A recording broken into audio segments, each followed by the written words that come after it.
Concerning the beginning of the dwarves, strange tales are told, both by the Eldar and by the dwarves themselves. But since these things lie far back beyond our days, little is said of them here. Durin is the name that the dwarves used for the eldest of the seven fathers of their race, and the ancestor of all the kings of the Longbeards.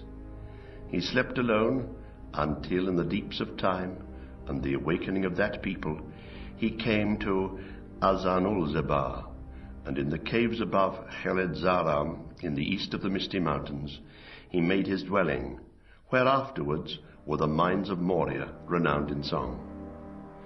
There he lived so long that he was known far and wide as Durin the Deathless. Yet in the end he died before the elder days had passed, and his tomb was in Khazad Dûm, but his line never failed. And 5 times an heir was born in his house, so like to his forefather that he received the name of Durin. He was indeed held by the dwarves to be the Deathless that returned, for they have many strange tales and beliefs concerning themselves and their fate in the world. After the end of the First Age, the power and wealth of Khazad Dûm was much increased, for it was enriched by many people and much lore and craft, when the ancient cities of Nogrod and Belagost in the Blue Mountains were ruined at the breaking of Thangorodrim. The power of Moria endured throughout the dark years and the dominion of Sauron, for though Eregion was destroyed and the gates of Moria were shut, the halls of Khazad Dûm were too deep and strong, and filled with a people too numerous and valiant for Sauron to conquer from without. Thus its wealth remained long unravished, though its people began to dwindle. It came to pass that in the middle of the Third Age, Durin was again its king, being the 6th of that name. The power of Sauron, servant of Morgoth, was then again growing in the world, though the shadow in the forest that looked towards Moria was not yet known for what it was. All evil things were stirring. The dwarves delved deep at that time, seeking beneath Barazinbar for Mithril, the metal beyond price that was becoming yearly ever harder to win.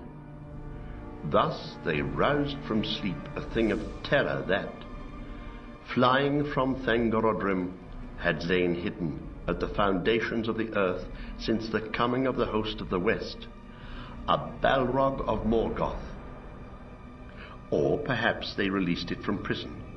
It may well be that it had already been awakened by the malice of Sauron.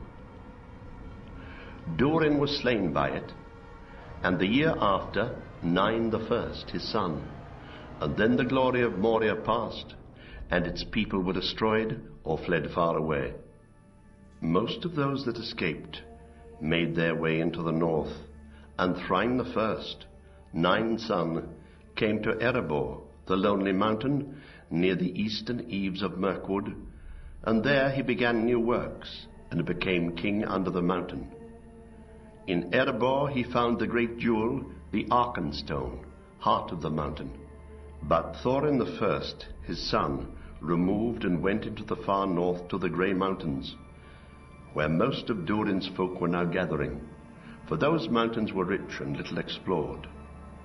But there were dragons in the wastes beyond, and after many years they became strong again and multiplied, and they made war on the dwarves and plundered their works. At last Dain the First, together with Thror, his second son, was slain at the doors of his hall by a great cold drake.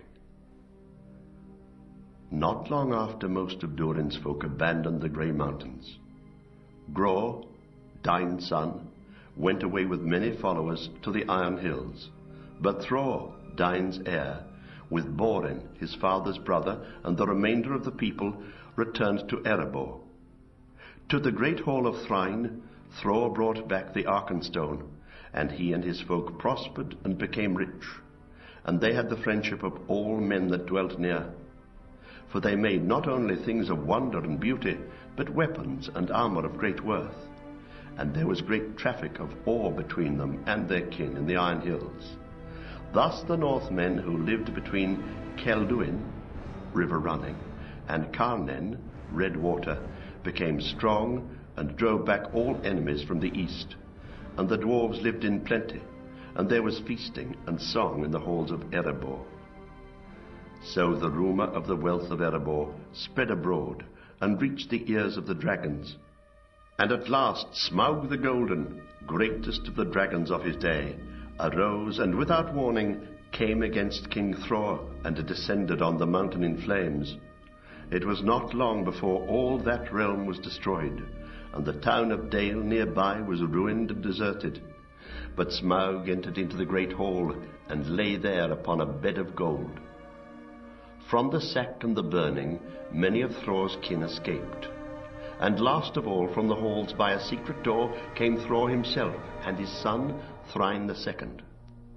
They went away south into long and homeless wandering with their family, among whom were the children of Thrain II, Thorin Oakenshield, Freyrin, and Dis. Thorin was then a youngster in the reckoning of the dwarves. With them went also a small company of their kinsmen and faithful followers. It was afterwards learned that more of the folk under the mountain had escaped than was at first hoped, but most of these went to the Iron Hills.